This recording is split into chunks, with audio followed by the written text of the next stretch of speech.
How's it going, guys? Kyle with Dirt Bike Channel here. This is the Dirt Bike Channel podcast, and today we're going to be tackling a question that I'm getting in my email quite a bit. In fact, I've been getting it enough, and people are calling me enough that I figured this is probably a perfect time to do a podcast episode on this. I may come out and do a YouTube video on this as well, just because it's something that's been coming up a lot.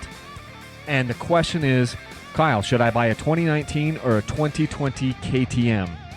Now, this is something that happens to me every year. Basically, people call in or email in saying, hey, should I get a leftover model from last year? And I think that's a really, really good way to get a good deal. I've done this over the years, and I think it's a fantastic way to get yourself into a new dirt bike. Because a lot of times the updates that they make on these bikes is not like life-changing. It isn't like something that is going to knock your socks off. Every once in a while it is. Like when KTM went the model year 2017, the difference between a 2016 KTM and a 2017 KTM was like a quantum leap. It was a huge, huge deal. They did a number of things.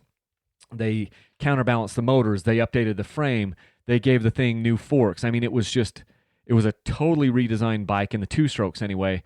And so people would ask me, should they get a 2016 at that time? And I'm like, no, the 2017s are so freaking awesome that it's way, way more worth it to me to have the 2017. But I digress. The question here is 2019 KTM or 2020 KTM.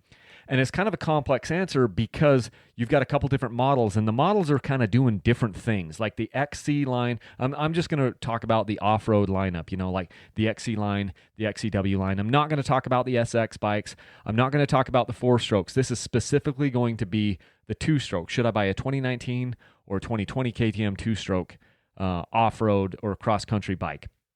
That's what we're going to focus on right here. The thing about this is you can typically get, if you buy a leftover bike, you can typically get around like $1,000 off of those the leftover bikes. So right now, it is late 2020 right now, which means all of the 2020s have been hitting. I mean, it's late 2019. It's right now. I've got to get this straight. It's late 2019. And that means that for the last few months, the dealers have been getting the 2020 model year bikes in, and they sometimes, if they have a leftover 2019, they want to get rid of that, and so they'll offer some deals on that, And so I've done this a ton where I'll buy a leftover model. Right now, it's still 2019, but the 2019 bikes are the leftover models because of the way they come out. So you can get a lot of money off those, and in a lot of cases, that's a really good thing, And so the question is going to revolve, that we're going to discuss, is going to revolve around whether it's an XC model or an XCW model. This is extremely important for this topic, in my opinion. A lot of years, it doesn't really matter. It doesn't matter if you're getting an XC or an XCW. You just say, hey, I'm going to take the $1,000 off. But I do have some interesting thoughts on this this time around because of what's happened with the XC line.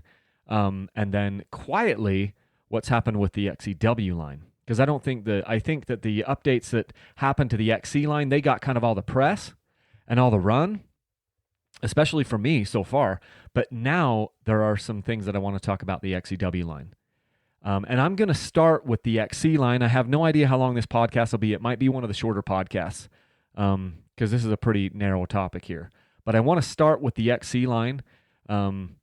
Because I want to save my passion towards the end, because I have even more passionate feelings about the XCW line this time around, which is cool, right? So let's talk the 2019 250 or 2019 KTM XC line, the Pro, like the pros of getting the leftover model on a KTM XC line from 2019. So, because there are some. So I can make, this is the interesting thing about the XC line, I can make arguments both ways. I can make arguments for why you should get a 2019 XC bike or why you should get a 2020 XC bike, and they're for different people. And the cool thing right now is you do have options, and you're kind of in like this really cool spot where you could get, look, I've got a freaking telemarketer calling me on the phone right here, so I'm gonna blast you out. So you've got these options that are really, really cool. So the 2019 XC, it's the last guard of the carbureted XC bikes. And that means a lot to people. There are still people out there that don't want to move over to the TPI, the EFI, because of the simplicity. They love it simple. They email me back and they say, KISS, keep it simple, stupid. And there is some truth to that. I mean, a week or so ago when I got stuck at 5 miles of hell, if I'd have been on a carbureted bike at that time, I wouldn't have had a fuse that would have blown to the fuel pump and it would have been fine, you know? So although we did have 2 other bikes that were fuel injected there and they both worked fine. But the point is, if you have a carburetor, there is some simplicity there and it's just simple and it works. And so if you get a 2019 KTM XC bike, it's still going to have a carburetor on it. And then if you want to put, some other carburetor, an aftermarket carburetor on it, like Electron or whatever, you can do that. And it's going to be awesome. And it's going to be awesome for years to come. So simplicity. That bike also still has a kickstart. It's been a major issue, a major point of contention with me on KTM. I hate the fact that they've taken the kickstarts off. 2019 KTM XC bike still has a kickstart. That is a really good thing. It gives me nice touchy-feelies. It gives me warm fuzzies at night, helps me sleep better.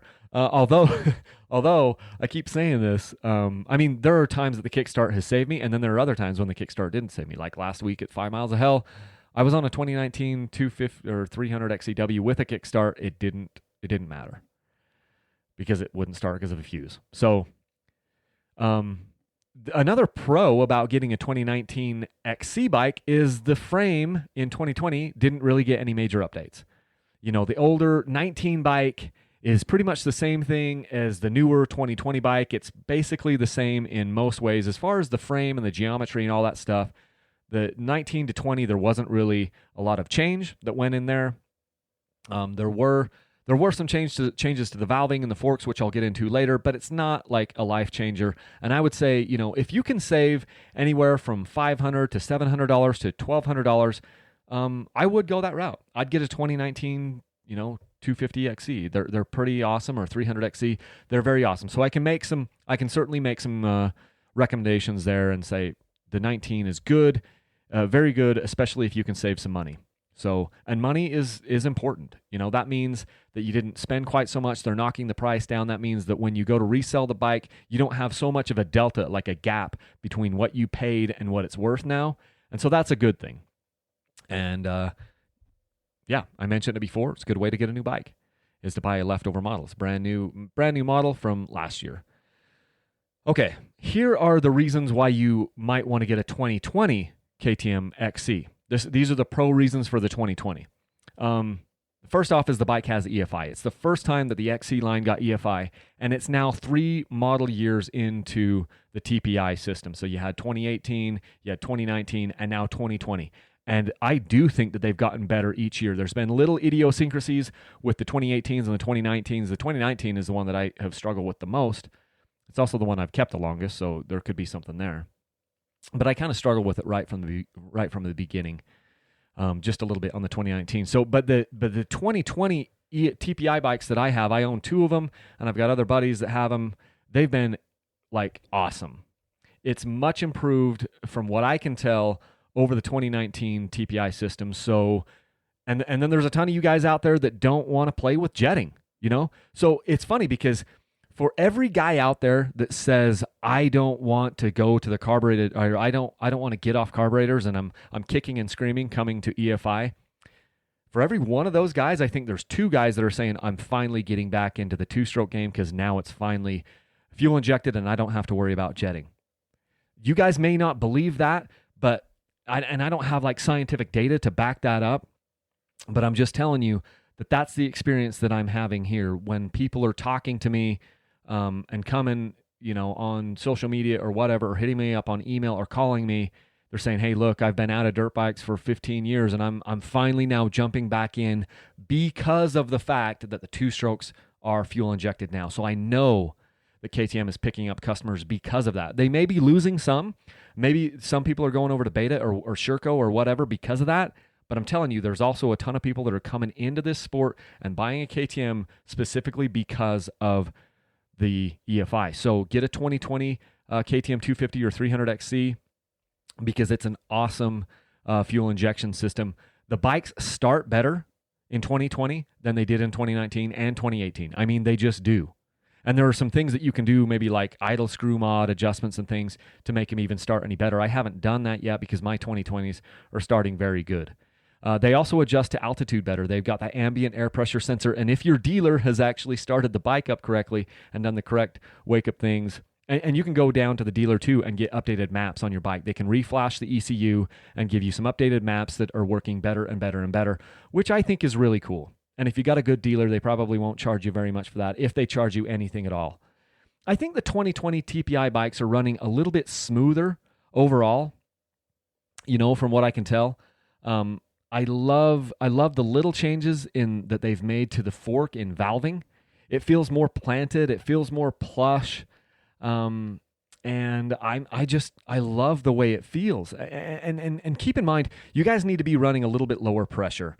I keep harping on this, but that's because I think it bears repeating. If you're running the standard pressure in those exact forks, the air fork on the front, the standard pressure that they want you to run is 139 PSI, and I've been running a lot lower than that. In the mountain single track, we were running about 118 because the bike the pressure does heat up just a little bit in there, and so I kind of was shooting for a target of 120 PSI, and if you run it down at about 118, once it heats up, I think it's about at 120, and the bike just soaks up a ton of stuff, and it's just so much more forgiving at that lower pressure. Then when we go out to the desert, I'll put a little more in, but I'm not doing any more than 130 anymore.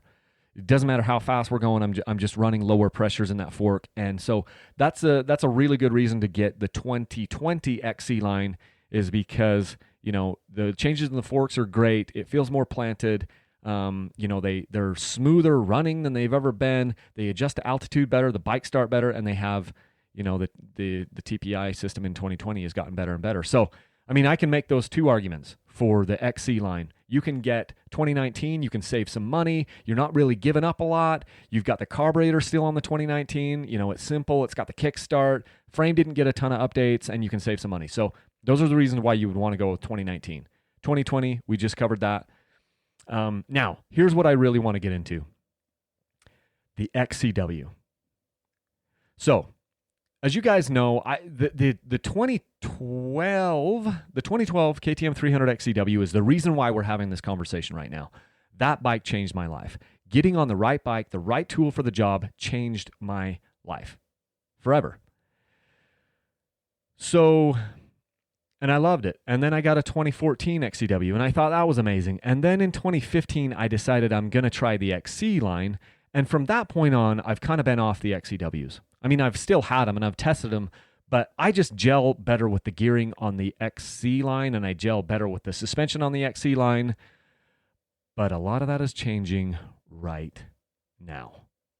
So if we were having this conversation 2 months ago, before I'd had the chance to ride a 2020 KTM 300 XCW, because I've only ridden the 300W, I haven't ridden the 250 yet. If we had this conversation at that time, I would have basically said similar things to what I just told you on the XC line. I'm like, well, you can save some money and blah, blah, blah, and money, saving money is good, and they didn't make that many changes and yada, yada, yada. You can hear me saying that because I just did it, right, on the XC line. But my opinion has changed. So why is that? And you notice I pause for dramatic effect here. I'm not going to tell you to go out there and save money on the 2019 XCW. I'm not going to do it.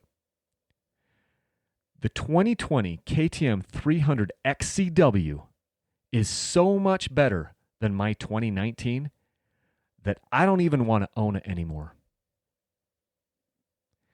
If I could drop the mic, I'd drop it right now.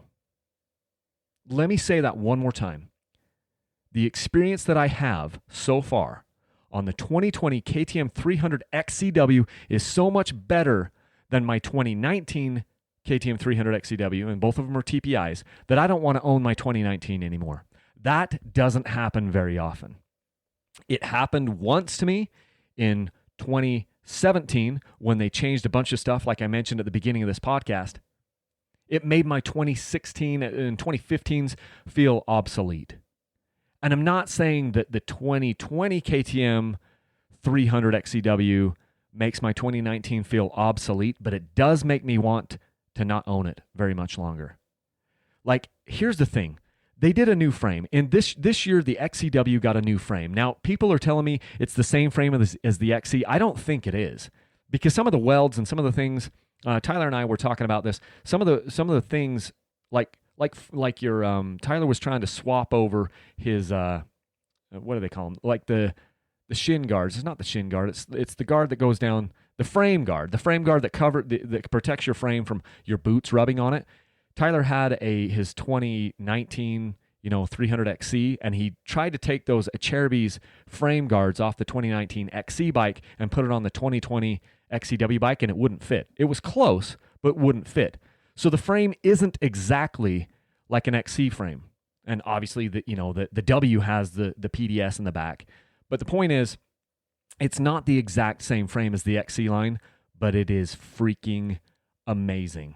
They've got this new frame. They've got new fork valving. There's new geometry in that bike. And it is now it's the best combination of a plush front fork that soaks everything up, but it still feels balanced. It still feels aggressive. I've never seen any of that quite come in that. All of those things come in a bike like that. It is stupid good. Like that XCW now, the 2020 XCW is stupid good. It balances, it walks this tightrope of being able to soak everything up for the slow speed stuff and have a lot, like be really soft and supple in the initial part of the stroke, but it isn't blowing through the stroke immediately if the speeds pick up. Yeah, it will go through the stroke more than an XC front fork will, but it is this little magic thing that is happening, and I love it. It is the most balanced XCW that I've ever been on, and that's one of the problems that a lot of people have had with the XCWs is they've kind of had like a little bit of a stink bug effect, right? Where the back end was high, and so you would take your suspension to a suspension tuner or whatever, and they would kind of raise the front end or drop the back end and just try to get rid of some of these things because it just didn't feel balanced. The W's of the past few years, but that is gone. It's gone for me. And I've had a chance to ride the bike like the XCW in the mountains back to back with the Beta 200RR, and the forks felt more plush than the 200RR. And this is nothing. This is not me saying anything bad about the Beta. I'm loving that freaking Beta 2020 Beta 200RR. Because the 300XCW that I'm talking about, it felt heavier than the Beta 200RR. It just did. And even though the Beta, I think, is actually just a touch heavier on the scale, the 300 felt heavier. But that's because it's a 300. The little 200 feels great. The point of this is that the forks on the KTM XCW 2020 gave me the impression that the trail was smoother than on the Beta. And the Beta fork was impressing me. I'm sitting there thinking like, holy crap, I was enjoying the Beta. I was having a ton of fun. And then I swap over to the KTM. And the very first thing that I noticed is I almost wheelied the bike over a couple times because the KTM 300 XCW has so much more power than the Beta 200. And I'm not dissing the Beta. It just has a lot more power. But once I got used to, I didn't loop the bike out and then we started going up the trail. I'd been riding the Beta for like 2 hours. And then I swap over to the KTM and I was like, oh my gosh. What happened? Is this a different trail system? Because all of a sudden, I wasn't feeling like the chatter as much. That was awesome. The bike felt agile. I was like, this doesn't feel like an XCW to me. And then, a couple weeks later, or whenever, we go down and we're riding 5 miles of hell. You guys heard the podcast probably last time where I was talking about, hey, my 2019, left me stranded. This is not talking about that. After we were done with the towback ride, I jumped on my what was it, the 300XC bike, and we went on the red trail down there at 5 miles of hell. It's real similar to the 5 miles of hell part, but the obstacles aren't quite as much and whatever. And anyway, the point is, I asked Tyler if I could ride the XCW, his 2020 XCW. And it was fantastic. On those rocks, it was soaking everything up, and it's just like kind of video game good. I've used that term before. And then we go back. There's a section of whoops. It's like 5 miles of a whooped out kind of trail or whatever. And I'm just blitzing on that. And it was an XCW that was confidence inspiring. I mean, I'm going through whoops. I'm going through different things. And I'm thinking the bike is staying straight and true. And the fork isn't deflecting and the rear end isn't deflecting. And I'm going, holy crap. This is literally the best XCW that I've been on. I know I've said that before, but like they just keep making small improvements to where it's getting better and better. And a lot of times the improvements are like, you know, kind of small and it's not a huge thing. But in the 2020, man, holy crap. I don't want to own my 2019 anymore. I want a 2020, and I'm just like, oh, I told people I was going to do this long-term review on the 2019 and get it to at least 100 hours. And right now it's pushing 100. It's going to be there really soon. And that's fine. But I also thought, well, I'll just keep this as a hard enduro bike, and I'll keep it as my kind of like my beat up bike and everything, and take it out to the desert and do, you know, these harder trails that really never make it to YouTube. But the thing is, it just kind of sucks because I want to put more time into the 2019, the 300, and push it to 150 hours or something, and just see how long it takes until the oil pump fails. But now I really don't want to do that anymore because every time I get on the bike, I'll be like, oh, I'm, you know, giving up a lot because I love the 2020 so much better. Right now, what I want to do is I want to go out there and I want to buy a KTM 300 XCW and turn that into my hard enduro bike and just keep that for a few years. And just, you know, it won't be a bike I ride all the time, but if we're going to go do something nasty, you know, super technical, super whatever, and I that's the bike I want. That's the bike I'd want to take. That's the bike I'd want to have. But I'm kind of stuck with this 2019. So, you know, maybe I'll ask someone to keep slamming some hours into it for me. I did that earlier. I had my buddy Sam put 25, 30 hours into it. I don't know, while I was testing some other things. And maybe that's what I need to do is just hang on to it. But it's a resource. I have limited resources. I've got way too many bikes sitting there right now, and I don't want to then add a 2020 XCW to it without dumping this one off. So I don't know what to do there. All I know is the 2020 300 XCW, and I'm sure the 250 is the same. I almost prefer the 250s in a lot of cases. Those 2020s are freaking awesome. And if you are on the fence between a 2019 XCW and a 2020 XCW, let me just help you get off the fence. Do the 2020 because it's way better. I mean, I just went through this podcast earlier and I told you I don't care if you're on the fence on the XC line because I can make arguments either way. I'm not making a single argument for going a 2019 XCW. I'm just not. I don't care if you can save a little bit more money. I mean, it matters, but here's the thing. If you're going to buy a bike and you're going to spend, let's say, you know, $9,000 on the discounted one, let's say, because these bikes are like $10,000, right? So if you can get $1,000 off, then it's $9,000 plus the tax and title and tag and blah, blah, blah. And you're going to be like $9,700 out the door or something like that, depending on where you are. If you did the 2020 bike, you're going to be like, you know, $10,700 or $10,800 out the door. That's an extra $1,000. Okay. So we talk mathematically, if you already can spend, you know, $9,700, adding it up to $10,800 is just adding like 10%. And I would say that 10% is worth it, dudes. Like, I'm all about saving money. I'm all about being thrifty and all of those things. But if you can afford a $10,000 bike, because that's basically what both these things are, do the 2020, man. Everything about it is better. I can't think of a single thing that didn't improve. You know, and I'm not saying the bikes are perfect because there's some things about the plastic. There's some things that I don't like. I wish they ran a little bit more fuel in them. You can change those things with aftermarket ECUs or whatever. The point is, they're freaking awesome. And get the 2020 XCW. That is my suggestion to you. And I will stand by that because it has been eye-opening to me, you know? So I hope this is helpful. If you guys, you know, a lot of the podcast topics are just coming from you guys. You guys are emailing me in, Kyle at Dirtbike Channel, you're emailing in and saying, hey, what about this? What about this? And I put it on a list. I've got a big list of podcast topics that I'm going to go through. Obviously, there's some interviews coming. There's other things coming, me just ranting like this. And some of these things work better. You know, some of these stories, some of these topics kind of work better in podcast form than YouTube form. This is important enough, and there's not enough of you guys listening to this. I'll probably put it out on YouTube as well. It'll just have to be in fact, maybe I'll be able to upload this to YouTube. I was trying to record it here off my computer, and if I can get that sucker to work. Because the YouTube, recording the podcast and syncing up the audio has been kind of a nightmare because my recording equipment doesn't have the exact same clock speed as any of my cameras.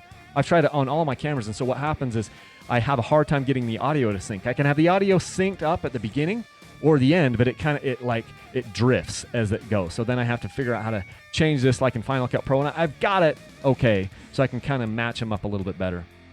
So maybe this is a podcast that I'll kick up to YouTube if I can make that work, because I have been recording. So anyway, please rate and review these podcasts wherever you're getting them, whether it's on Stitcher or Google Plus or iTunes or Spotify or whatever. Please rate and review. That really helps me.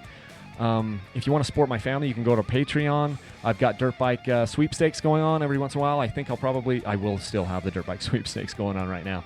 So you could enter to win a 2019 KTM 250XC or the 2020 300XC TPI. I'm giving them both away. Who else can do that? Who else can say that? On a podcast, I just told you, should you buy this one or this one? And I actually happen to be giving one of each away. You only have until December 15th to get entered into that, so go ahead and do that. I think that's all I've got, guys. So remember, wherever you go, leave a single track.